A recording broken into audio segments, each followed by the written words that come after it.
Xaali Juuf hay na conviction, Xaali Juuf hay na conviction, bogami hafte ay na wose Xaali Juuf.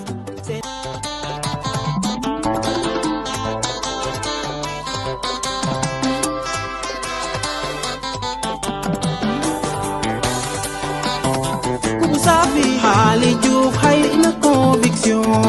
Xaali Juuf hay na conviction, bogami hafte ay na wose Xaali Juuf. Sénégal jóg maa la wax lii sama maam Diouf la sant moo tax mu nekk sama xarit man sama maam Diouf la sant Maymuna Diouf la sa tudd sama maam séeréer la man métu su séeréer ak tukulóor la moo tax mu nekk sama xarit xanaa du tey laa fi mës a ñëw de yàgg naa fee ñëw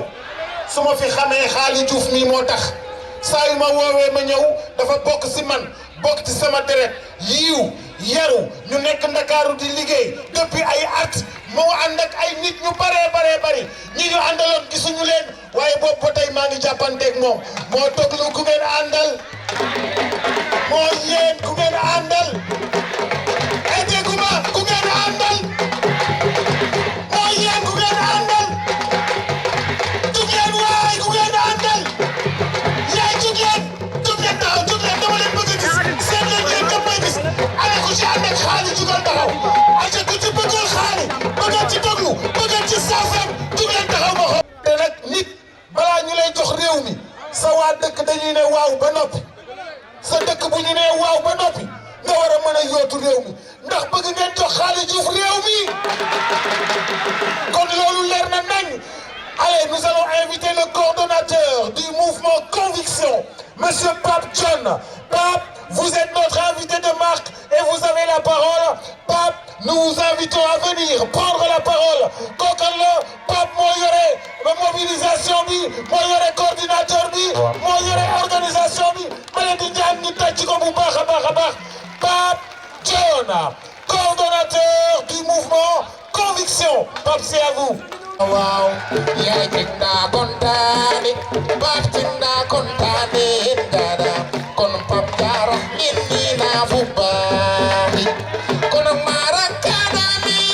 wen ma hote wow is no more for me wen ma hote wow kon ali more for me wen ma hote kon is no fano kara wen ma hote yaay tinda kontaane Pape tinda kontaane dada kon Pape Jara inni na abbaade. Mesdames,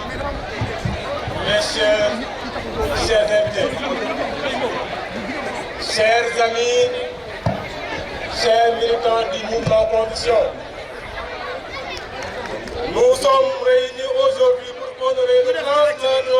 sans conviction au niveau national incarné par un homme dont l'engagement a dépassé les frontières des institutions pour toucher le cœur des femmes et des hommes de notre pays. Par sa vision, sa droiture, son sens du service, il a rappelé que la politique n'est pas là de paraître, mais la discipline exigeante de tenir parole, de rassembler et de transformer le réel. Monsieur le Président Khalid Diouf, vous avez cette conviction simple et forte. La dignité humaine n'est pas négociable. Elle est un fil conducteur de votre action. Dans les heures de doute, comme dans les moments de crise, vous avez choisi l'écoute avant la réponse, le dialogue avant la posture, le courage tranquille plutôt que le bruit des effets. Votre boussole ne fut jamais l'opportunité du moment, mais l'intérêt général, ce bien précieux coup oblige qui élève et qui dure. Sous votre impulsion, des réformes difficiles seront menées avec méthode et respect. Vous savez que le changement n'est pas un slogan. C'est une patience, une pédagogie, un cap. À ceux qui craignaient fort, vous leur tendez la main. À ceux qui espèrent, vous leur offrirez un chemin. À ceux qui s'opposent, ils reconnaîtront la part de vérité qui nourrit la démocratie, car ils comprendront que gouverner, c'est d'abord la sphère de la société. Monsieur le Président Khali, vous n'ignorez rien des contraintes du pouvoir, mais loin de s'y résigner, vous vous employerez à élargir le cercle des possibles. Vous faites la vérité une force politique. Dire ce qui est, assumer ce qui doit être fait, rendre des comptes. Quelle sera votre manière d'exercer la responsabilité? Votre autorité ne proviendrait ni des titres, ni des postes, mais la constance de vos actes et la propriété de votre style. Nous le disons ferme, vous êtes juste. On vous croyait distant alors que vous êtes attentif. Dans l'intimité des rencontres, vous savez trouver les mots qui libèrent, qui consolent, qui encouragent. Vous avez cette rare capacité à voir dans chaque citoyen un non-chiffre ou une case, mais une histoire qui promet une dignité. Aux jeunes, vous adressez un message d'exigence et de confiance. Ne craignez pas l'effort, ne renoncez pas surtout aux rêves, aux plus modestes. Vous nous rappelez souvent que la République n'oublie personne. Aux acteurs économiques, aux enseignants, aux soignants, aux agriculteurs, aux artistes. Vous demandez le meilleur et donnez le sien. Vous croyez à la force du travail, à la valeur de la culture, à la nécessité de la justice sociale, à l'urgence écologique qui commande d'agir sans tarder. Sa valeur n'est pas présidentielle, c'est un passage de relais. Il nous guide vers un cap, tenir ensemble un peuple, un mieux corps protégé sans infantiliser, réformer sans fracturer. Débattre sans diviser, Khalid nous conseille un méthode écouter, expliquer, évaluer, corriger. Il nous donne une exercice morale, préférer l'intérêt du pays à l'intérêt de son camp. Monsieur le Président, à votre famille, à vos proches, nous adressons nos gratitudes et notre affection. Nous savons que la vie publique existe des siens. À vos compagnons de route, nous disons, nous trahissons ni la simplicité de son exemple, ni l'audace de son ambition. À nos concitoyens, nous proposons de transformer le deuil en détermination, l'hommage en œuvre et la mémoire en avenir. Un jour, le président Khali avait résumé sa vocation en une phrase. Être je rappelle, un jour, le président Khali avait résumé sa vocation en une phrase. Être utile. Yes. Merci Ali pour ça. Aujourd'hui, nous pouvons dire qu'il a été utile à l'apaisement qui monte les peurs utile à la cohésion quand menacer les replis, utile à l'espérance quand se termine les horizons. Que son avenir continue d'éclairer nos choix, que sa droiture demeure nos repères et que son existence nous tienne debout ensemble face à ce qui vient. Je ne veux pas terminer sans dire merci aux responsables du mouvement ici présent. Vous êtes des collaborateurs pétris de valeur, de vertu et n'oubliez que vous êtes. Que Dieu vous garde ainsi que vos proches. Je vous remercie. Ibrahima, vous êtes invité à nous rejoindre. Ibrahima. fi ma taxaw fii maa ngi bëggoon lire la charte du mouvement Conviction mais temps bi du ñu may ñu mën a jukki lépp mais dinañ jukki rek quelques parties li ci des voilà donc xëy na ñu jéem koo tënk. Le Sénégal, terre de teranga et de dignité, porte en héritage une histoire riche, une diversité féconde et une jeunesse ardente, autant de ressources qui dessinent pour la nation un potentiel considérable. Pourtant, en dépit de ces atouts, l'attente citoyenne demeure pressante. Davantage de justice, davantage d'opportunités, une gouvernance exemplaire et un développement véritablement équitable, partagé par l'ensemble du corps social. Face à ces défis structurels, le mouvement Conviction est né de la volonté résolue de femmes et d'hommes qui refusent la résignation et le renoncement civique. Notre engagement politique repose sur une certitude fondatrice. Le changement durable ne saurait être porté que par des citoyens animés de convictions profondes, d'un sens élevé de l'intérêt général et d'une volonté sincère de servir la République. Le mouvement Conviction ne se conçoit pas comme une organisation politique parmi d'autres. Il ne se veut un projet de société, un engagement collectif pour bâtir un Sénégal plus juste, plus prospère et plus solidaire, où chaque citoyen, quelle que soit son origine, son territoire ou sa condition, trouve sa place et participe pleinement à la construction de l'avenir commun. Notre ambition politique s'articule autour de 4 exigences majeures. Promouvoir une gouvernance responsable et transparente, renforcer les institutions de la République, valoriser le travail comme moteur de dignité et de progrès, protéger les plus vulnérables et préparer les générations futures à affronter une confiance et compétence les défis du XXIe siècle. Nous croyons avec la force d'une conviction partagée que les valeurs sont les plus fortes que les intérêts personnels, que le dialogue est plus puissant que la division et que le travail demeure le véritable moteur du progrès collectif. C'est cette éthique de responsabilité sert à la pensée politique contemporaine qui doit désormais guider l'action publique. Notre engagement est simple dans son énoncé, mais exigeant dans sa mise en œuvre. Servir le Sénégal avec intégrité, courage et responsabilité. Donc mbokk yi li ñu bëggoon wax yépp xajul ci biir discours bi mais suñu vision bi dafa leer. Vision bi mooy que jëlee Sénégal point A yóbbu ko point B te wax dëgg si yàlla am nañ capacité bi suñu leader Khaly Diouf mate na ko parcours am wone na ko bu fekkee ne c'est un produit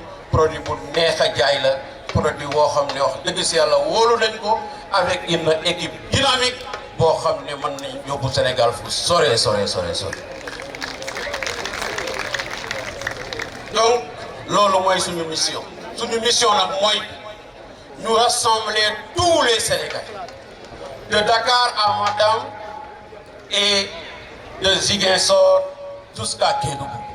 mën a rassembler tous les Sénégalais à travers les 14 régions du Sénégal autour de notre projet. Donc les valeurs ay hommes de valeur ñoo nekk ci mouvement conviction ñun li ñu njëkk li ñu suñu credo mooy lan servir le Sénégal sans se servir loolu lu am solo koo ci gis ku intègre la koo xam ne nit ku am valeur la donc ñooñu ñoo nekk ci équipe bi nga xam ne ñoo coiffé xaalis kon wax dëgg si yàlla équipe bi ñii ñi ngi toog am na ñoo xam ne gis nga leen am na ñoo xam ne mënoo leen gis ñu xarañ lañu ñu compétent lañu ñoo xam ne pare nañu wax dëgg si yàlla pour yoon bi changer Sénégal pour soppali lu bari ci Sénégal kon donc ñu ngi invité ñëpp ñu ngi invité tout le peuple sénégalais le monde de Koursaafi pour ñu ñëw wax dëgg si yàlla autour du mouvement Conviction. Vive le mouvement Conviction, vive le président Khalid Diouf, vive voilà, le Sénégal. Assalamu alaikum wa rahmatullah. Merci beaucoup, monsieur le coordonnateur. Merci. Je voudrais profiter de cette tribune pour remercier Madame Maïmouna Diop, mi nga xam ni moo jiite délégation maire bu Diass di ko gërëm bu baax. Madame le maire, merci beaucoup. Merci à monsieur Mbaye John, maire de Ngoundiane, secrétaire général AFP. Merci d'avoir fait le déplacement de Ngoundiane ñëw ba fii fekk si ñu. Merci à monsieur Cheikh Tidiane Diouf. Merci à monsieur Mamadou Diouf And Benno di gërëm bu baax a baax délégation monsieur Mamadou Diagne Fada nga xam ni yabal na fi délégation bu am solo di ko gërëm di ko sant di remercier vivement délégation bi bàyyeekoo Ndakaaru ca Grand Yoff. Merci à la délégation rufisquoise, nos amis de Rufisque. Merci beaucoup. Merci à nos amis de Almadies 2 di leen gërëm bu baax a baax di leen sant nga xam ne chef de quartier wu Almadies 2 moo jiite délégation bi moo ñëw di gërëm chef de village bi nga xam ni moom lañ fi fekk si di gërëm tamit délégation bi nga xam ne li ñu def rafet na waa Pastef ñoom tamit sol nañu seen dàll wuy si xaali xam naa ñoom it dañuy mujj seey si xaali rek waa Pastef seey leen si xaali di woo seey leen si xaali de di woo madame Maïmouna Diop première adjointe au maire de Diass di ko wax mu ñëw jël kàddu gi madame Maïmouna Diop di ko invité madame le maire madame Maïmouna Diop tata Maïmouna bonsoir madame le maire bonsoir. asalaamaaleykum wa rahmatulah mbokki tollu maa ngi leen di nuyu kenn ku nekk ci turam ak santam di ñuy dal ci nuyoo bi le chef de village de Toglu di nuyu imam bi di nuyu kilifa diine yi fi nekk di nuyu notable di nuyu toute la population de Toglu di ngeen ma may tuuti ma nuyu bépp autorité bi nga xam ne yaa ngi fi teew tey ci lancement mouvement suñu frère Khalid Diouf ñu tuddee ko mouvement Conviction ma ñëwoon tey fii au nom de monsieur le maire Mamadou Ndione maire de la commune de Diass avec une forte délégation lui représenter à cet important événement dans la commune de Diass ici au village natal du président du mouvement Conviction monsieur Khalid Diouf di wax ne monsieur le maire dafa am ngànt moo tax ñëwul teew fii mais mi ngi wane contentement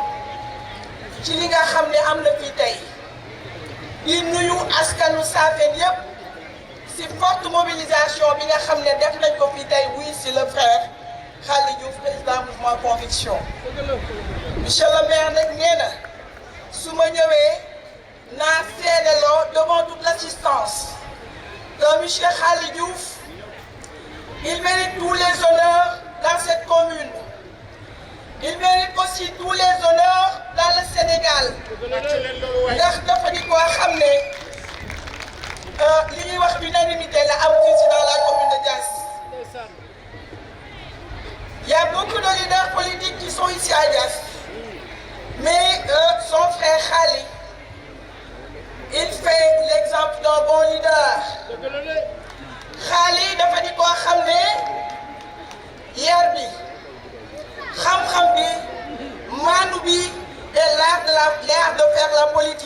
ndax xaali bi ngi politique fii si biir dëkk bi doo dajee xaali wax la lu ñaaw doo dajee xaali def la lu ñaaw lu dul def lu rafet wax lu rafet moo tax bés bi tey ñëpp ñëw wuy si ko ñëpp ñëw nañ wuy si ko les autorités ici présents su ma leen limee xam naa dina juum mais dinaa si tànn les autorités de la commune ak les responsables politiques de cette commune à commencer par le maire Cheikh Tidiane Diouf le maire dont Mamadou Nione a succédé à la magistrature communale Cheikh Tidiane Diouf ñu ngi lay jox sa wàccuwaay tu fais une référence pour Khali Diouf li ma mën a seede ci Khali loolu laa mën a seede ci yow baax nga yaru nga jox nga ni cër xam nga protocole surtout monsieur Cheikh Tidiane Diouf fu mu dese monsieur le maire Mamadou Nione dina ko jox gëddam bu mu jeex kon nag monsieur le maire Cheikh Tidiane Diouf loolu le message boobu il fallait que ma jàllale ko si kanamu askan wi pour ñi ko xam ak ñi ko xamul permettez-moi aussi de dire bonjour à monsieur Mamadou Diouf du mouvement And Benno ak ñi nga xam ne ñoo fi nekk ñoom ñëpp yore fi ay mouvement yore fi parti politique di wax ne c'est le Sénégal qui est là aujourd'hui di nuyu bépp responsable bu jógee ci Sénégal nga nekk ci politique nga nekk ci administration nga nekk ci service bi Khali di liggéeyee ñu ngi leen di nuyu aussi le maire de Ngoundiane monsieur le maire Mbaye Dione ici présent ancien ministre ñëw fii ci bésu Khali bi xam naa si je veux citer toutes les responsables toutes les personnalités ici présentes du ma matale mais je vais pas oublier un ami à Khali et un cousin germain l'inspecteur Youssou Dione ñooñu dañu nekk ay xale yu jàmbaari si dëkk bi nekk xale yu bëgg a dëkk bi vraiment di liggéey bu mucc ayib ci dëkk bi donc pour terminer nous souhaitons un bon vent au mouvement Conviction de monsieur Khali Diouf. Monsieur Khali Diouf, sachez que vous avez le soutien de monsieur le maire Mamadou Nione. Malheureusement, il n'est pas ici, mais heureusement, il a envoyé une forte délégation pour vous honorer à cette grande manifestation qui est le lancement officiel de mon mouvement Conviction. Maintenant, pour terminer, je voulais remercier à toute l'assistance, remercier à toute la population de Thiès ici présent, tout en vous souhaitant un bon retour chez vous. Merci, merci. maa ngi leen di nuyu ku ne ci turam ak santam di gërëm ñëpp di sant ñëpp di nuyu monsieur le chef du village di nuyu également madame le maire et en même temps monsieur le maire qui est un de mes grands frères di nuyu bu baax mon cher ami mon cher frère Khali Diouf di nuyu également l'honorable député Mbaye Dione di nuyu ñi fi teew yëpp rawatina délégation yoo xam ne ñëw nañ wuyu si suñu frère suñu ami Khali Diouf mais surtout aussi di bëral nuyu koo xam ne sama xarit la sama camarade de promo la mu tudd Souley Ciss te moom moo tax ma xam Khali Diouf au début des années 2000 à l'université ma am contentement bu rëy nag au-delà même de mon appartenance politique di jëbëb wax na ko Khali suma xarit la xaritu secrétaire général Obin Sagna mi nga xam ne ma nekk même ñoo jóge Dakar ba fii mu nekk un jeune cadre dynamique et respectueux un homme de conviction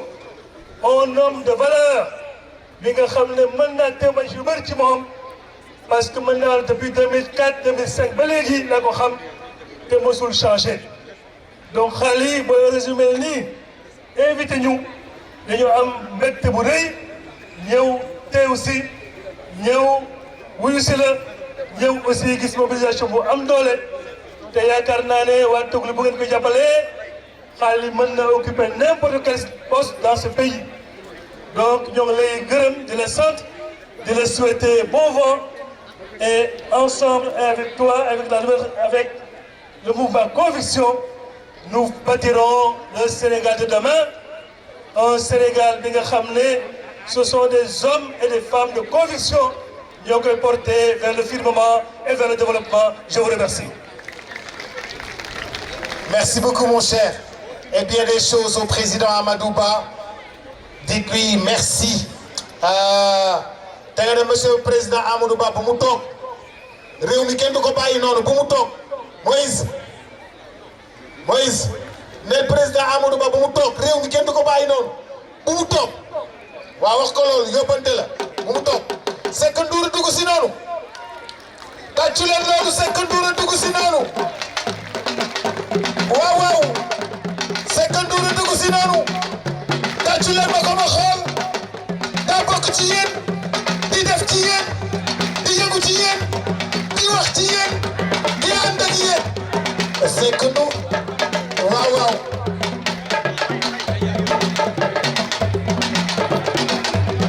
rafet na waay Seck Ndour waay jërëjëf. Merci d'avoir répondu à l'invitation et nous vous souhaitons la bienvenue. Respect à vous mon ami et bien des choses encore. Merci beaucoup. Gis naa ni ngeen jàppante ak ni ngeen àndee ensemble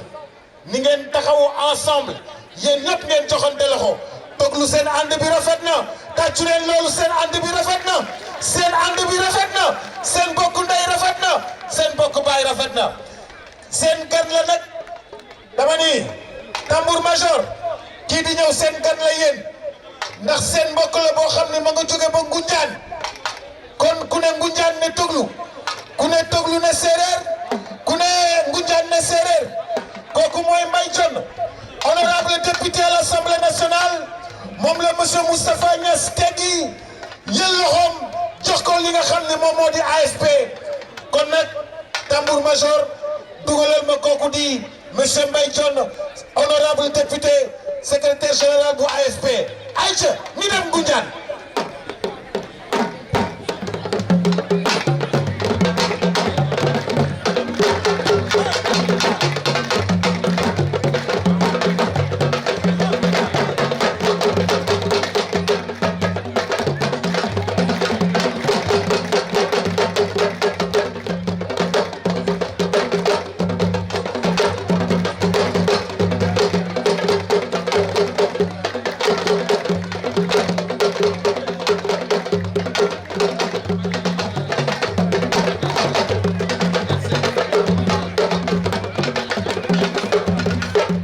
Merci.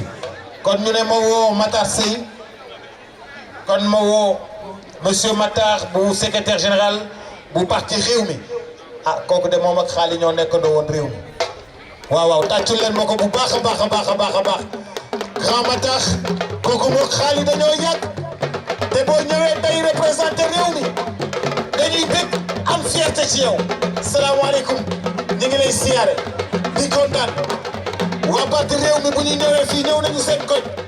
ndax xaalis nii yàgg na leen fi teewal yàgg a àndandoo ak yéen kon nag loolu leer na waa toog lu tàccu leen seen gan kii seen gan la. asalaamaaleykum. teg ko ci loxo maire Diass jottali ko kilifa yi fi nekk yëpp ñu bañ a yàggal parce que guddi mu ngi guddi te si nawet lañ nekk te dañu war a déglu le président Khaly Diouf ñaari kàddu rek laa am yu may indi bu si njëkk mooy cant parti réew mi ñu koy cant président Khaly Diouf si kanamu ay mbokkam ànd naag ñun ànd bu rafet jotam fekkewu ko ay moyens fekkewu ko te yar ak teggin lañu fa woon nangu liggéey gëm li mu gëm donc bu ñu ñëwee jàkkaarloog ay mbokkam dañ leen di sant di leen gërëm ndax yéen ñu ko tàggatal yéen ko meññ ba ñun ñu mun ko jariñoo ma leen di gërëm si turu président Idrissa Seck donc su ma leen jottalee cant boobu ba pare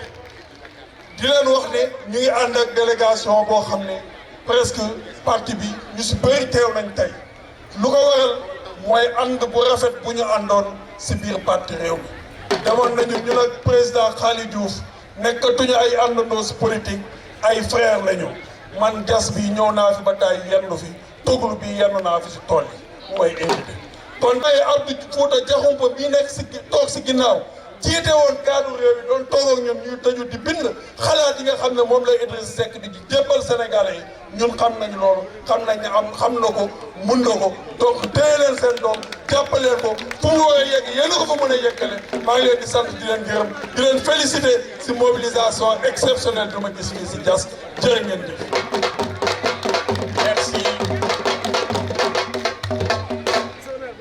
Merci beaucoup Didier Bouks, merci Amadou Ngom jërëjëf. Asalaamaaleykum rahmatullah. Mbokki Sénégal, mbokki département de Mbour, mbokki commune Diass, maa ngi leen di nuyu di leen dalal fii ci biir Toglu nga xam ne tey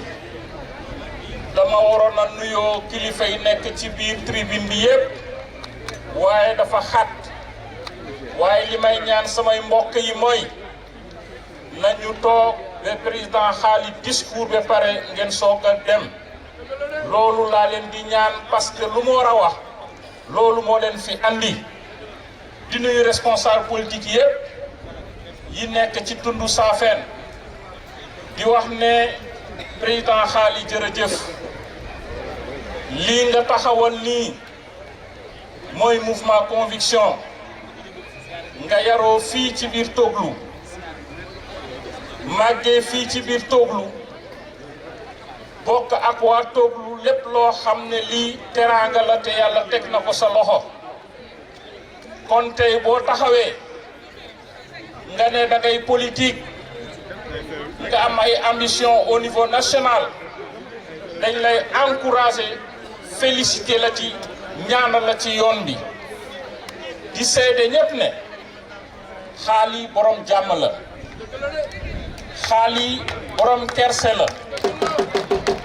xaali ku mën na doom dimbali doomu aadama la te loxo bu droite bi buy joxe gauche bi du ko gis xaali ku am yëg-yëg la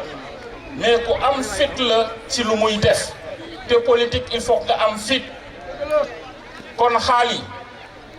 ci turu responsable politique yi nekk ci tundu Saafeen yépp ñun ñépp ñu ngi lay ñaanal di la wax ne incha allah fi nga bëgg a yegg ëllëg ñu ngi ñaan yàlla suñu borom yàlla la fa yàlla yeggale di la àndaaleel également nuyoo le président Maguette Sène président Andoum Nawle nga xam ne da nga ko defoon invité d'honneur yàlla def nag am ay programme yu bëri yoo xam ne moo ko xaw a téye moo tax yegg siw fi waaye samedi passé fii la nekkoon waaye di wax rek ne waa Saafeen seen doom mooy le président xaali moo wax ne dafa am vision pour 2029 kon vision boobu moo am pour 2029 dañuy ñaan yàlla suñu borom yàlla may ñu fekkee ak tal de 2029 boobu bu yegsi ñi nga xam ne ñooy jëngante pour yor Sénégal xaali yàlla def mu bokk ci te loolu nit du xeeb boppam dama wax ne politicien da ngay am ambition te gis naa ne loolu mu ngi koy wone kon nag du ma sori dama doon gërëm ñëpp sant ñëpp dalal ñëpp ci turu waa Toglu ci turu mag ñi di wax ne vive xaali vive le mouvement conviction vive le Sénégal vive le département de Mbour vive le Sénégal je vous remercie du ma ci sori ndax gan yi ñoo war a yëkkati kon ñu ngi gërëm ñëpp di sant ñëpp di baalu ñëpp axa allahumma salli ala sayyidina muhammadin wa sallim. Bonsoir honorable. Merci. la gërëm ci sa mbaax ak sa kàddu yoo xam ne dafay defar rek yal na la yàlla fay maa ngi nuyu la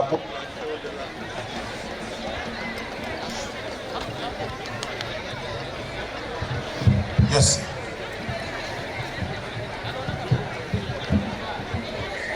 asalaamaaleykum mbooloo mi maa ngi nuyu toute la population de la commune de Diass, plus particulièrement le village de Toglou. maa ngi ànd ak sama jigéen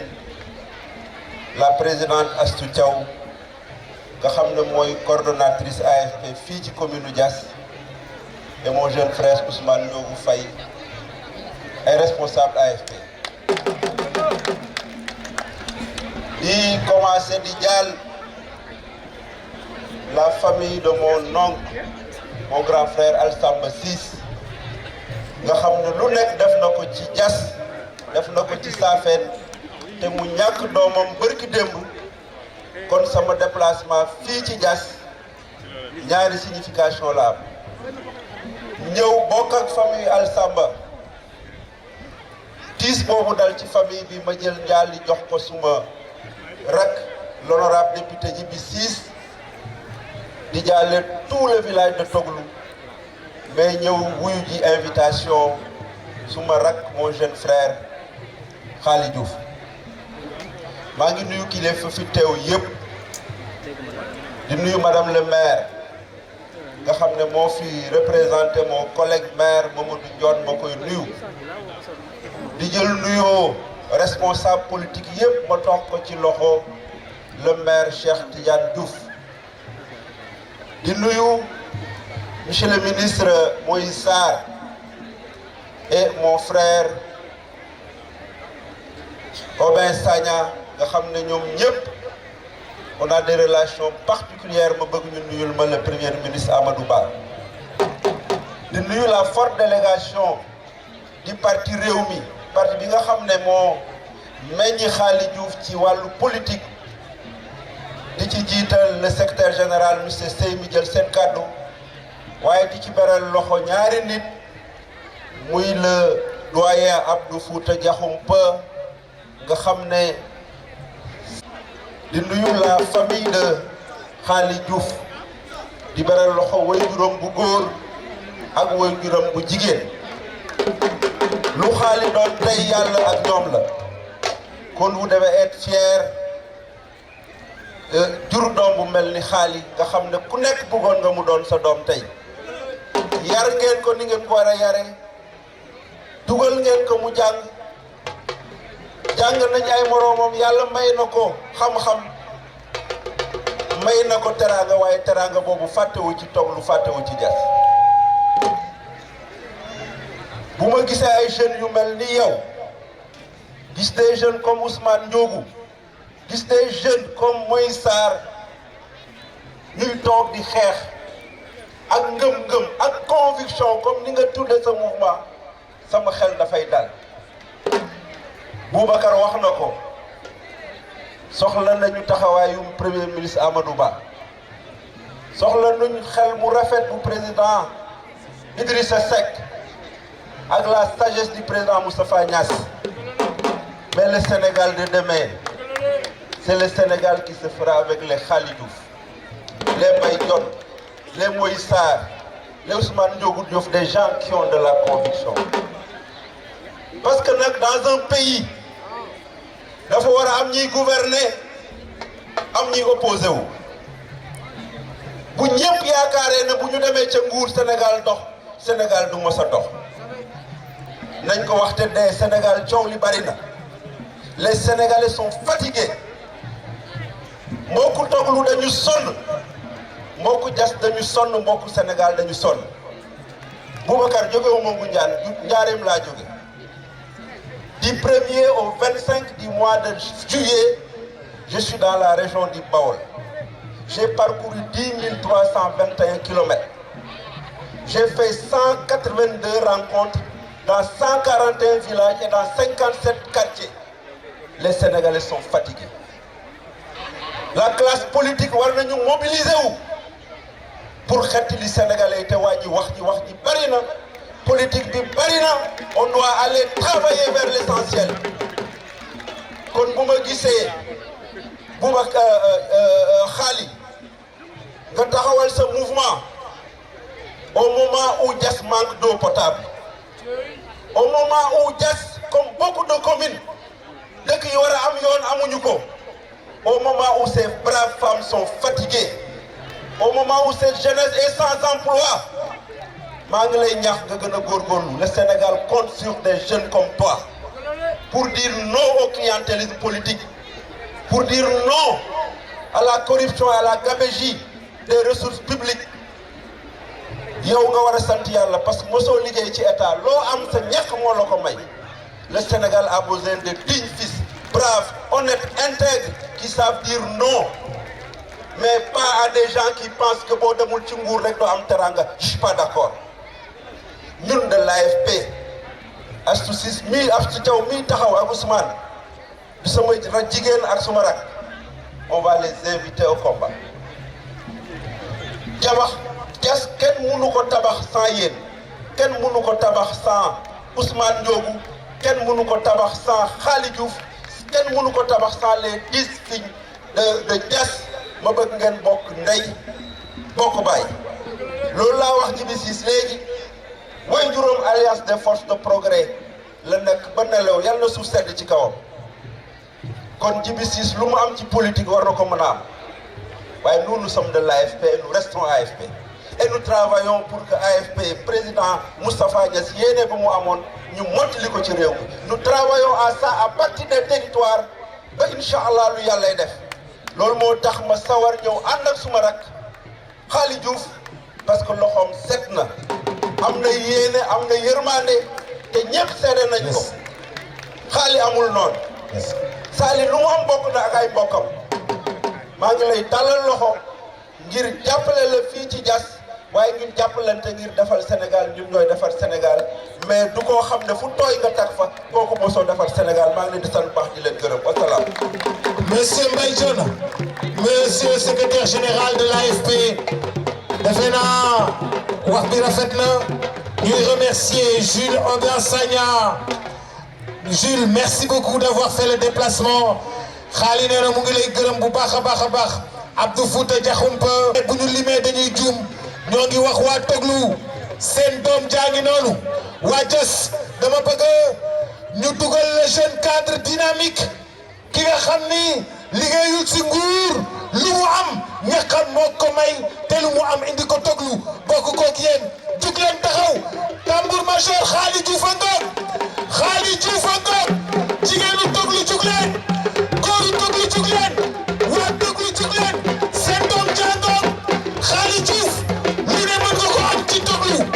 vous êtes un géant vous êtes un grand vous êtes un visionnaire vous êtes un visionnaire dama ni waa Toglu seen doom jàngoog tambour major loo def ci Khali Diouf ma xeeb ko loo def ci Khali Diouf ma xeeb ko dama ni Khali waa Toglu nee nañu yow la waa Diass nee nañu yow la am nañu fierté nekk sa xarit am nañu fierté ànd ak yow depuis des années dama ni ana ñi bëgg Khali seen loxo ci kaw ma xool ana jigéenu Diass ana jigéenu Toglu Khali waaw waaw fekk ci waa Diass xol bi boo ko ubbee Toglu ngay fekk ci Khali yaa toqal ci xol yi neex yaa tabal ci xol yi neex la loxo yi daje ikumata ci solo xudu biti la fiki président diplôme de reconnaissance décerné à monsieur Khali Diouf en reconnaissance de son engagement et de sa précision de sa prestigieuse contribution au développement de la commune de Diass. Khali, merci beaucoup. moo tabal ci xol yi neex neex yaa na loxo yi daje nan nga bàyyi xel jërëjëf asalaamaaleykum Sénégal yar nat mbokkaci zawici yar nat mbokkaci zawici asalaamaaleykum waa Sénégal mbokk yi tey bésum samp suñu parti politique la yàlla daf démb am suñu xarit boo xam ne daf doon ànd ak ñun ci lii ñu sumba tey nii yàlla moom ko démb ma doon ñaan rek imam yi fi nekk ñu def benn 1 minute boo xam ne dañ ko ciy ñaanal mooy suñu grand frère suñu mag boo xam ne mu ngi tudd Cheikhou Ciss yàlla moomu ko démb ñu ñaan yàlla ko yàlla yërëm may def 1 minute boo xam ne ñu jox imam fii mu defal ko ñaan balaa ñuy tàmbali kàddu yi. ana imam Ablaye mën na joxe dog ñu ñaanal ko lu mu gàtt gàtt ñu defal ko ñaan ñu mën a tàmbali waxtaan bi. waaw jërëjëf ñu jox papa Ousmane mu def ñaan bi Ousmane bismillah mu gaaw. booy toll rek waxal amiin. bismillahi rahmaani rahiim bismillahi rahmaani rahiim maaliki yawmi diin iyyaaka na'budu wa iyyaaka nasta'iin ihdinaa siraatal mustaqiim siraatal laziina an'amta alayhim ghayril maghduubi alayhim wa lad-daalliin amiin. bismillahi rahmaani rahiim qul huwa allaahu ahad allaahu samad lam yalid lam yuulad ولم يكن له كفوا أحد. بسم الله الرحمن الرحيم قل هو الله أحد الله الصمد لم يلد ولم يكن له كفوا أحد. بسم الله الرحمن الرحيم قل هو الله أحد الله الصمد لم يلد ولم يكن له كفوا أحد. اللهم صل على سيدنا محمد وسلم. اللهم صل على سيدنا محمد وسلم. الفاتح لكل قادم وصبر ناصر بالحق والهادي إلى صراطك المستقيم وعلى آله حق قدره العظيم. إن الله والملائكة يرسلون على النبي يا أيها الذين آمنوا صلوا عليه وسلموا تسليما. سبحانك رب العزة عما يصفون وسلام على المرسلين والحمد لله رب العالمين. yàlla amiin yaa rabbi yàlla nangu ñaan yi. yàlla ko yàlla xaari àjjana yàlla mu rëccu li mu fi nekkoon yàlla fu mu nekk gënal ko fu mu jógee. mbokk yi ñu ngi leen di nuyu di leen sant di leen gërëm nuyoo bi nag dañ koy teg ci loxo kilifa aada yi fi nekk kilifa diine yi ak kilifa même ci wàllu administration. bu ma nee kilifa aada kilifa diine parce que gis naa fi mag yu bëri tey yoo xam ne dëkk bi wala dëkk ci dëkk bi déplacé yu ñëw tey wolof Njaay day faral di wax ne woote yomb na trop waaye woote ñu gis yooyu woote yomb na trop waaye woote ñu wuyu si la moo gën a jafe mbokk yi woote nañu ngeen wuyu si ñu te loolu mënuñu def dul gërëm leen sant leen amuñu seen fay. wax dëgg yàlla tey dama ci am kersa am ci émotion ba man dama waxoon se ne bu du loolu li ma moom bés bi tey ak suñu mouvement du ma jël kàddu ndax li ma préparé pour wax lépp dama jàpp ne du ma ko ci mate wax du ma ko mën a wax parce que émotion bi parce que nag wax dëgg yàlla nit ñi kenn moomu leen nit rek nga mënul luye nit ñi fi ñëw fii tey donte ne dem nañu ci nit yi yëgal leen suñuy bés loolu lañ doon xaar kon nit yi bu ñu ñëwee wuyu suñu mënuñu dul ne jërëjëf corkat ma wax ko ci sama langue en tout cas maa ngi leen di gërëm di leen sant mbokk yi xëy na dinaa gërëm ñeneen nit bu may paree sama discours waaye li ëppal solo ci waxtaan bi moo doon tey li ñu dëkk mën wala li ñuy defar tey bésu taxaw suñu parti politique la pour bu wax ji mu gën a leer waaye bés bii tey suñu engagement politique jiitu na ko ndax ku ñu xam ne bu ñu nekkee ndaw ba léegi dañu mës a am engagement politique parce que dañu gëm ne politique pour man jaamu yàlla la parce que dafa am sama doyen bi fi nekk ma koy nuyu de passage mu tudd Abdou Foutou Diakhoumpa moo may faral di wax ne nit da ngay am njëriñ nit da nga war a impacter sa dund mu ne ma réussir àdduna du réussir sa bopp rek maanaam li ñuy wax tekki yàlla sutural la nga juddu sa waajur yi yóbbul la école nga jàngi yar la am liggéey am kër takk soxna yëpp mu ne ma loolu dëgg la réussite àdduna la waaye réussite bi ñu gën a séentu ci nit mooy boo réussir nga mën a jàppale sa njaboot ñu mën a réussir maanaam tey sa société yi nga am ci impact loolu bokk na li tax ñu gën a taxaw ñu ne dañuy politique may fàttali nit ñi ne suñu engagement politique fii lañ ko commencé commune de Diass à travers les jeunesses libérales UJTL ñu dem université bokk ci li ñuy wax mouvement des élèves étudiants libéraux ba yàlla def ñu bokk ci parti politique bi tudd parti Rewmi yàlla sutural ñu ci parti bi ñu nekkoon ñu jox ci ndombo tànk yu bëri ñu koy santé suñu borom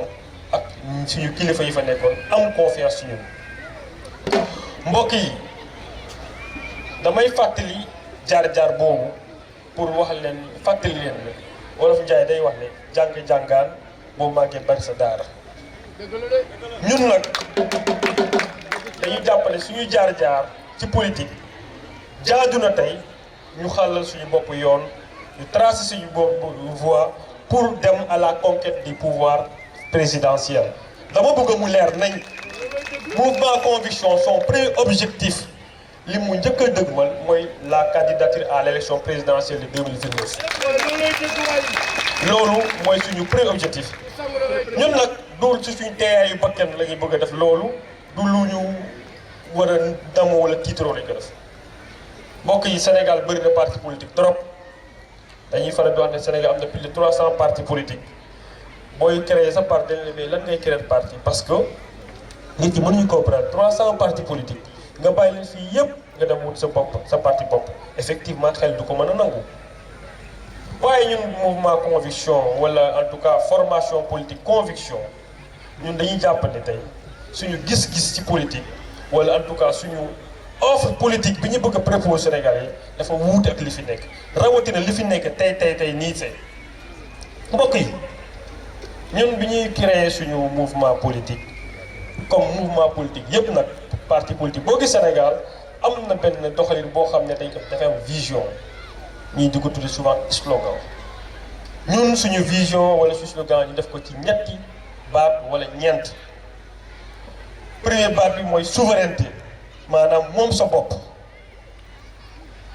ñu teg ci prospérité naataange koom-koom dinaa ñëw tekki ko ñun ni ñu ko gisee beneen bi mooy solidarité ak xëy na ñeenteel bi ñu mën ko ci sof mooy justice sociale. tàcc leen loolu bu baax a baax. baat yooyu ma wax noonu parti politique boo dem di nga fa ki fekk di nga fa ko gis waaye du turi baat yi mu ëppal solo waaye gis-gis bi ci baat yooyu maanaam le contenu de ces mots pour man moo ëppal solo te ñun li ñu jàpp man foofu la ñuy wuutee ak li ñu fi nekk mbokk yi ñun dañuy ne suñu vision su slogan mooy prospérité mooy souveraineté prospérité solidarité ak justice sociale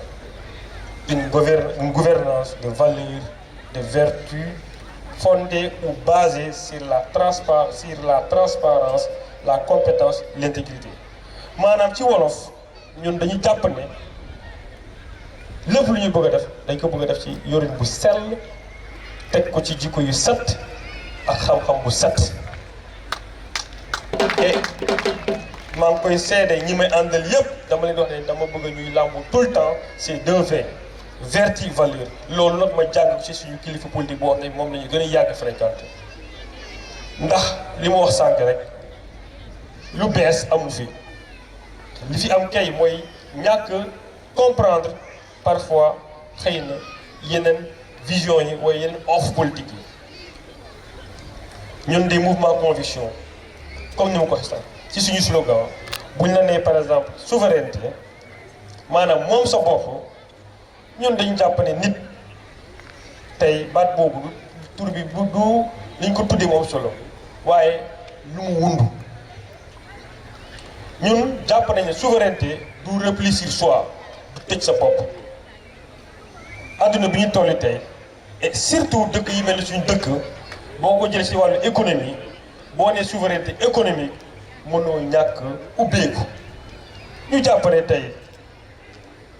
baat boobu tey ñi fi nekk wala en tout cas régime bi fi nekk fu mujjee baat boo xam ne la dañ koy utiliser ma jàpp ni ñu ko jëmbalee ñun de gisuñu ko noonu parce que tey bu ñu xoolee ba ci biir tey Sénégal am na honorable député Mbaye Dione ma koy remercier du passage wax na ko ku waxal sa bopp ku waxal dëgg rek xam ne Sénégal mu ngi si jafe-jafe yu metti Sénégal mu ngi si guutam loolu nag wax ko du wax ju ñaaw waaye gis li fi nekk wax ko loolu ñu jàpp ne par exemple tey nit ki mën nga nekk souverain ba pare lu te tere nga ubbeeku parce que adduna bi nag damay jël misaal rek ci bor suñu dëkk yi tollu tey yi ñu am tey li ñu am ci koom-koom muy jóge ci impôt ak douane ñu ñëpp xam nañu matul wala matalewul loolu moo tax àdduna dëkk yu fi nekk yépp ñuy dem di abbu xaalis waaye nag am bor tekkiwul ne yow ti ne pas yow moomoo sa bopp souvent damay tooñ sama xarit yi man waaye yéen ñun ñuy liggéey di abbu xaalis ci banque yi ndax dafa tax banque yi moom ñu banque bi bu la abal xaalis daf la moom déedéet kon nit mën na la abal xaalis teewul nga nekk souverain maanaam nga moom sa bopp ñun nag suñu premier gis-gis loolu la njëkk a wuutee ak li fi nekk dañuy jàpp ne nit ki mën na moom boppam teewul muy dem li am solo rek mooy booy abu ci xaalis daal na méngoo ak sa dëkk wala boo ñu abal xaalis nga bañ a nangu ñi la abal condition yoo xam ne teg la bu la ko tegee doo ci mën nga dara wala bu abu xaalis aussi nga xool ni koy liggéey waaye abu xaalis pour ñun dëkk bu ñu toll nii tey mënta ñàkk loolu moo tax ñu jàpp ne souveraineté en tout cas suñuy gis-gis ci souveraineté ak li fi nekk wuute na loolu benn pàcc rek la beneen bi ma def ko bu gaaw parce que mu ngi xiin te asamaan mel na ni dafay waaj a taw neexul mooy li ñuy wax prospérité mbokk yi bu ñu koy nax prospérité mooy koom-koom mën nañu wax sax ne reenu koom-koom souveraineté la prospérité mooy naataange ñu jàpp ne boo moomee sa bopp da nga war a mënal sa bopp te prospérité nag mooy richesse dañu gëm ne encore une fois de plus ñun ni ñuy gisee li en tout cas wuute na trop ak li fi nekk mbokk yi Sénégal wala en tout cas suñu état yi dañuy faral di jàpp ne richesse ci nguur rek nga ko mën a créer wala état rek moo ko war a créer waaye xeltukat yu mag yëpp ci économie am ñi fi toog fii yëpp ñoom nangu nañu ne boo bëggee créer richesse boo bëggee créer li ñuy wax naataange faaw nga jaar ci li ñuy wax dooleel secteur privé. parce que nag boo xoolee tey Sénégal ñiy liggéey ci nguur li ñuy wax état wala administration boo leen jëlee ci population boo xam ne active maanaam ñi war a jot liggéey néew na néew boo xam ne bu dee foofu la ñuy xaar richesse jàpp naa ne dëkk bi dina yàgg sooxe ñun nag suñu gis-gis ci loolu mooy que tey nguur wala état dafa war a créer seulement cadre bi pour que entreprise bi secteur privé bi mën na liggéey ba mën na indi naataange na ma ko defee wax ji très simple la ma koy wax tout le temps bu état créer conditions yi permettre entreprise wala société yi ñu mën a am crédit ñu mën a am accès foncier mën leen wutal ay marché moom li ñuy wax commande publique jàpp naa ne entreprise yi dañu mën a liggéey créer koom-koom créer richesse ba permettre tey xëy na xëyu ndaw yi ñuy wax ni tey mu nekk problème ñu mën ko wàññi. parce que nag damay wax souvent ne Sénégal bu ñu jëlee entreprise yi fi nekk mat nañu li ma téeméeri junni 500000 mooy entreprise yi yow mbaay yi noonu ñoom ñëpp tey ñi si gën a bëri bu ñu bëggee liggéey te amuñu jumtukaay liggéey parce que amuñu crédit te loolu daf may permettre sax ma laal benn point boo xam ne mooy sama troisième point mooy li ñuy wax peut-être solidarité économique. mbokk yi bu ngeen xoolee Sénégal tey ci wàllu entreprise yu ndaw yi nii dañuy xalaat ay société am bureau yooyu mais entreprise ndaw yi business ne suñuy yaay ñoo koy def dañuy faral di wax ne Sénégal jigéen ñi ñoo yor kër yi. mais loolu dëgg la boo ko bëggee seetlu rek xooleel jigéen boo gis am na tuuti activité soit muy jaay am wala muy dem am table marché buntu këram di jaay dugg wala am beneen table boo xam ne fa lay waasee jën ak yooyu noonu yooyu activité yoo xam ne la par exemple tey jàpp nañu ne tey pourtant état bi mën na ko encadrer jàppale leen soutenir leen pour que tey ñoom ñu mën a créer richesse pour que nit ñi aussi xëy na tey chômage bi nekk ci dëkk bi mu wàññeeku wala ñàkk xaalis bi nekk dëkk bi mën a wàññeeku. ci wàllu secteur privé bi ñu wax noonu tey ba léegi dinaa joxe benn exemple rek bu gaaw peut-être dëkk bi gën a dox àdduna mooy États-Unis tey seen société yi am entreprise fa nekk yi ñoom ñoo ëppal doole sa nguur en terme de xaalis. li ñuy wax ñu leen di wooye les GAFAM ay Google Amazon Microsoft Apple ay Facebook ñoom tey seen budget par exemple budget Google seulement ëpp na ñetti yoon budget Sénégal wala lu ëpp loolu sax loolu lu muy wane mooy que richesse wala développement du état moo koy jëf état daf koy créer rek mais dafay am secteur privé bu dëgër bu jàppale leen te secteur privé bi nag mooy entreprise yu bëri yooyu kon ñun suñu gis-gis aussi ci prospérité mooy que tey état bi génni loxoom ci par exemple tey wala pas génni loxoom waaye en tout cas gën a jàppale société yi pour que dëkk mën a doon mbokk yi ñun nag suñu mouvement bi ñu créé wala suñu parti politique bi ñu créé biñ koy créé ñu jël suñu temps dañu ne bu ñuy ñëw dañ leen di wax nit ñi suñu offre du ñu yem seulement duut baaraam li doxul dañu ne lii doxul lii moo tax doxul lii la ñu proposé ci lii et puis ba pare nag ñu taxaw ñu ne ñu mel ne ñu tey li ñuy proposé nit ñi ñu yóbbu ko ci xel dukat ñu àtte ñu parce que dama jàpp ne aussi Sénégal politique foofu la ñu war a dellu ku nekk li nga indi offre bi nga indi boo paree critiquer wala boo paree pointer du doigt li fi doxul nga ne nag lii nag man lii laa ko nii yàlla am defal nañu ay borom xam-xam yu bëri yoo xam ne xëy na mën nañuy wax ci xam-xam offre bii kat moo gën offre bii kat moo gën loolu dinañu mën a dimbali ba coow li ci dëkk bi waxi politique ci dëkk bi mu wàññee ko parce que Sénégal nag am na ki fa fi wax ji dafa bëri politique bi dafa bëri kenn amatul jot tey Sénégal ñun dañu war a liggéey wàññi politique bi waaye nag ñi war a liggéey wàññi politique yi mu ci ñi yor nguur ñoom ñoo gën a yelloo toog di liggéey bàyyi ñoo xam ne yoruñu benn responsabilité pour ñu mel ni man tey damay wax ne am naa sañ-sañ war naa fi taxaw ma ne def candidat la 2029 ma toog di ko liggéey waaye yi ñu dégg nguur wala ñu yor nguur yoon mayu leen wala xalaat mayu leen sax ñu ne candidat lañu dañu war a liggéey bu élection jotee ñu proposé nit ñi kon mbokk yi li may wax rek conviction dafa am gis-gis bu leer of politique bu leer te bi ma koy terminé mooy suñu troisième point de vision muy doon expliquant mooy li wax solidarité nag ci anam yu rak yu gaaw mën nañ ko tënk si ñaari mbir am na solidarité économique am solidarité sociale te solidarité économique tey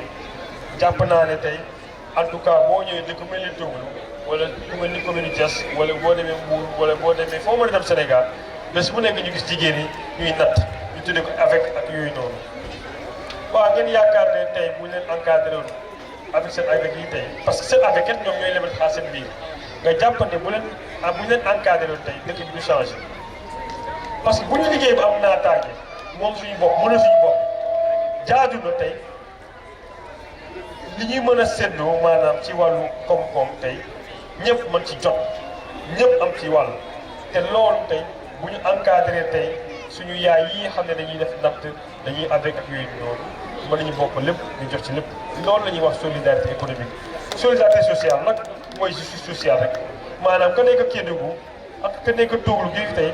ku ci feebar mën a gestu dem ci hôpital ku ci bëgg a dem école mën a dem école ku ci war a am courant nga am courant waaye nag du dëgg du yoon kii nekk Dakar am courant kii nekk Fouta amul courant justice sociale boobu bokk na ci suñu vision boo xam ne tey dañuy jàpp ne bu ñuy jëmmal suñu gis-gis yooyu ci la bokk. dama doon wax loolu rek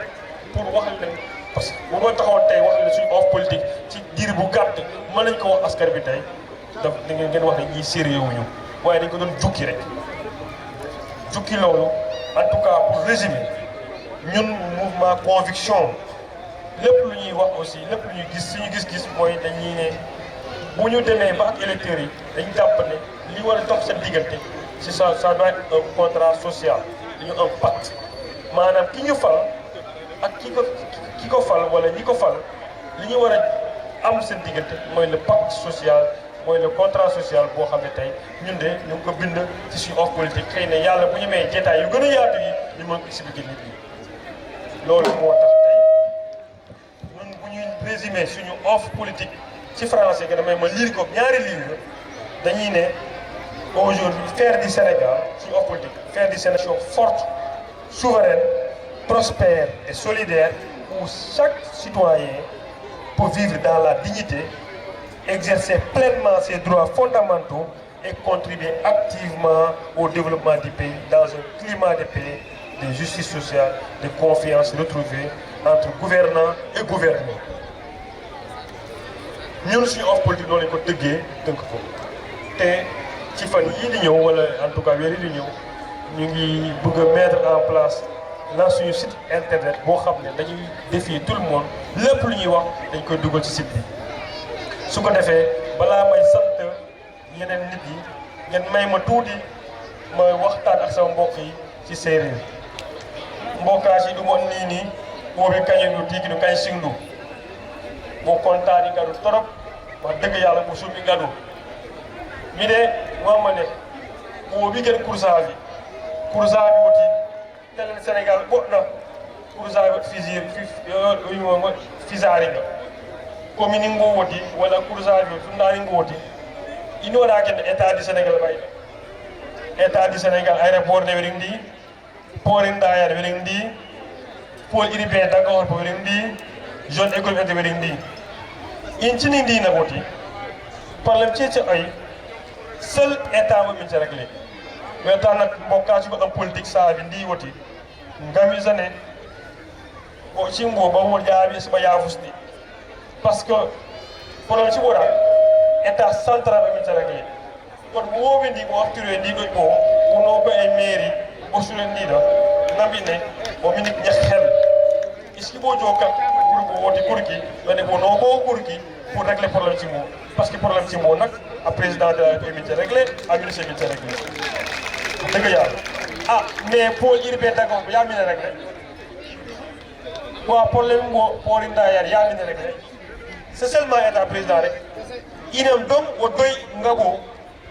ngang raison pour que bo min bax élection présidentielle weta mboka ci sa bi ci bobu kim du am bobu kim du 2029 inchallah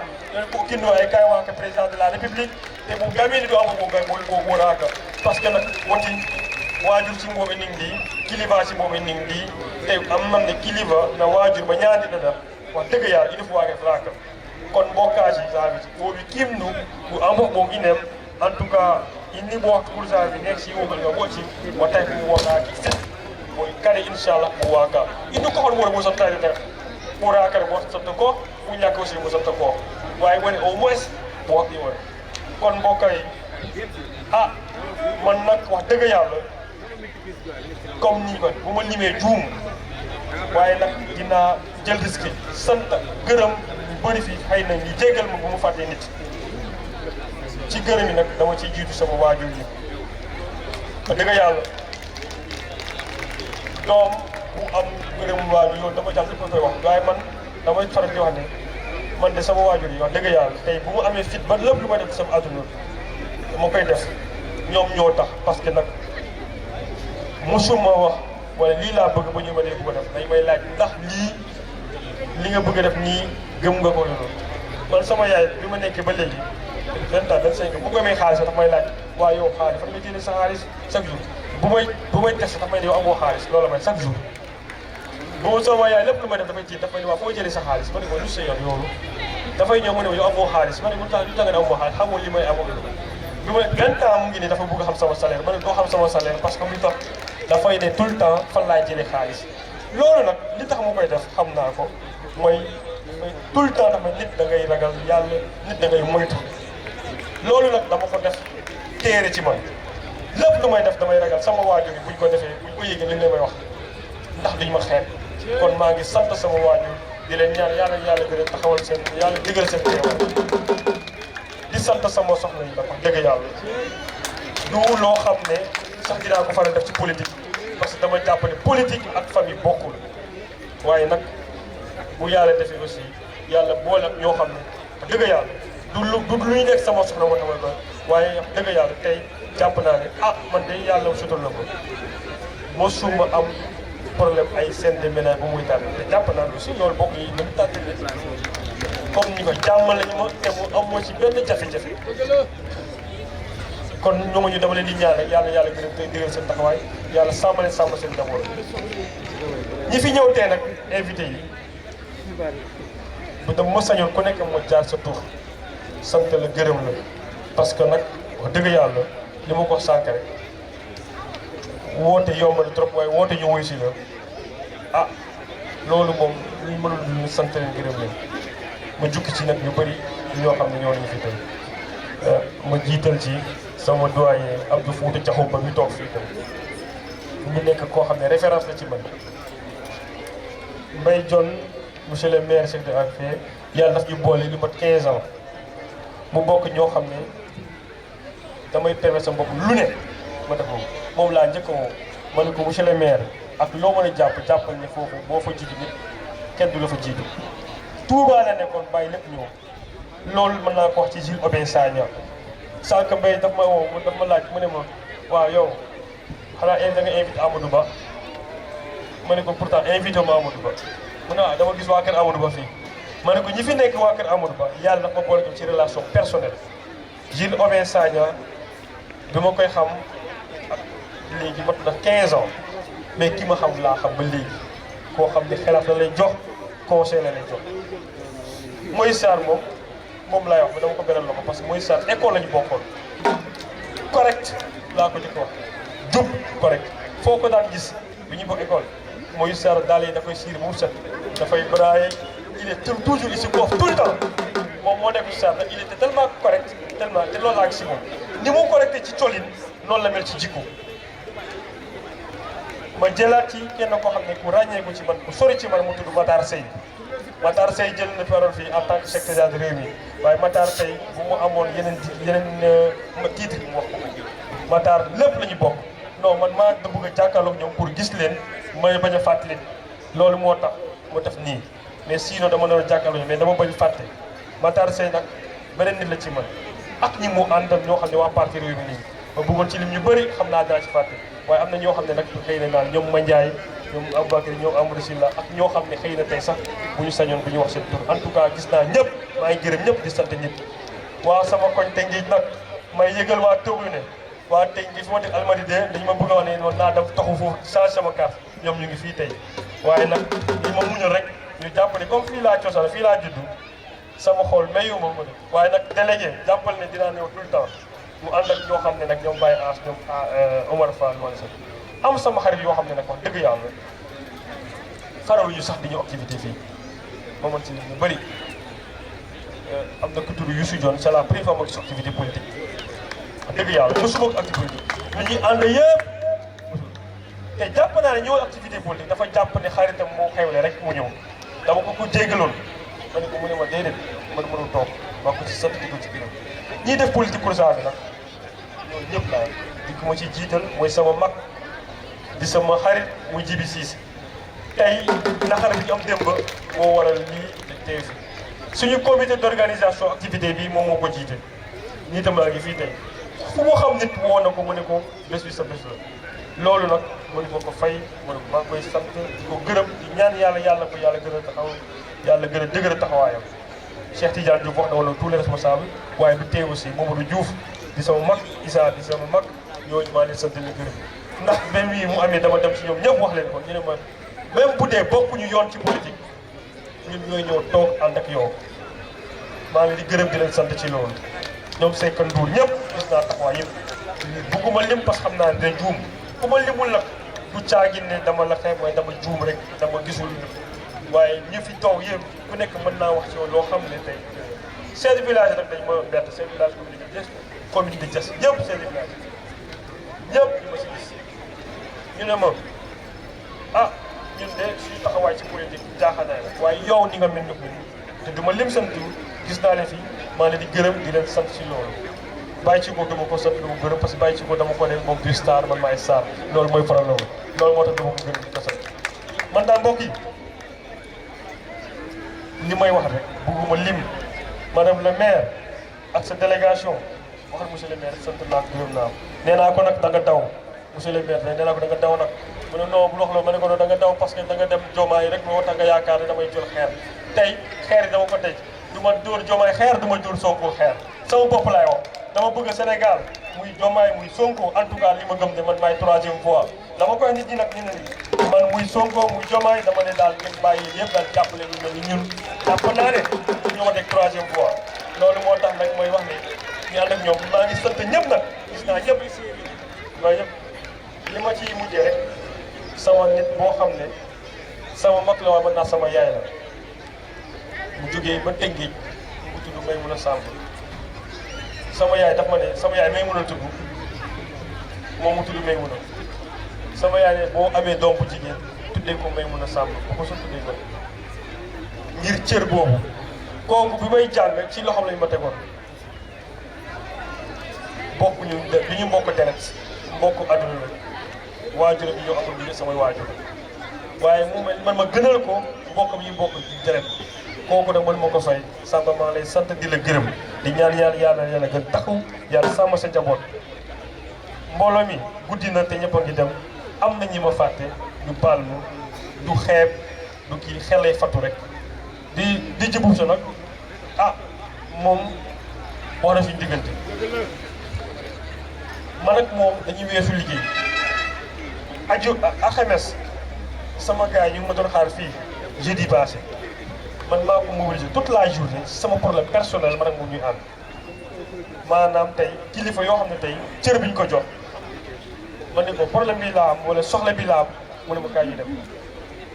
alxames man maa ko mobilisé 9h ba 18h sama soxla ko ki lay defal loolu nag dëgg yàlla kooku mënul da ñaanal ko loolu moo tax pour ça bi dama leen ñaanal ko kooku sama xarit kooku en tout cas sama doom lay doon bi ñuy liggéey moo ñu boole depuis 2006 ba tey yàlla def lu ma soxla ci moom mu bàyyi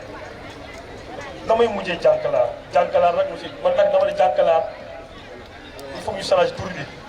parce que suñu tër quartier bi aussi dama bëgg ñu jël ko jànkalaar mën ma ko jël parce que ñoom ñoo organisé lii yëpp tey jànkalaar c'est notre ASC dëgg yàlla ñoom ñoo mobilisé 100 personnes ñëw pour mais li nga bokk boo leen santul si li ñu xam nañ sama digg nañ parce que jànkalaar samay rakk yi ñoo fa nekk ñi ma bokk ndey ak baay ñi ma bokk yaay ñi ma bokk papa ñi ma bokk samay jarbaar yooyu noonu kon ñooñu xanaa rek wax leen liggéey bi rafet na mais dama leen gërëm dama leen liggéey bi rafet na ñu gën a góorgóorlu suñu équipe nag conviction ñoom ils ont particulier bi ñu jàppee programme bi ba léegi kenn amu ci jàpp ñoom ñëpp liggéey bi mettoon na ma ci jégalu parce que daan na dem ba ñu am ay kàddu yu ñagas suñu diggante mais du woon dara lu dul lan fa bëgg ñu réussir bés bi te jàpp na maa ngi leen di jégalu ci comportement un peu dérapant am na yoo xam ne daan naa nga dem ci ba mer wax leen kàddu yoo xam ne du ko jar maa ngi jégalu ñëpp en tout cas di sant ñëpp di gërëm ñëpp bu ko defee ñoo ngi jox rendez-vous beneen temps incha allah jërëjëf yàlla dellu yi leen ci jàmm yàlla yóbbu leen ci jàmm dellu jàmm.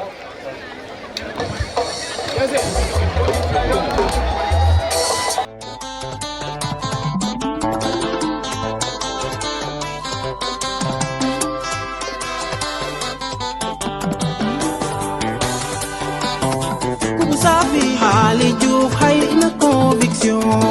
Xaali Juuf xay na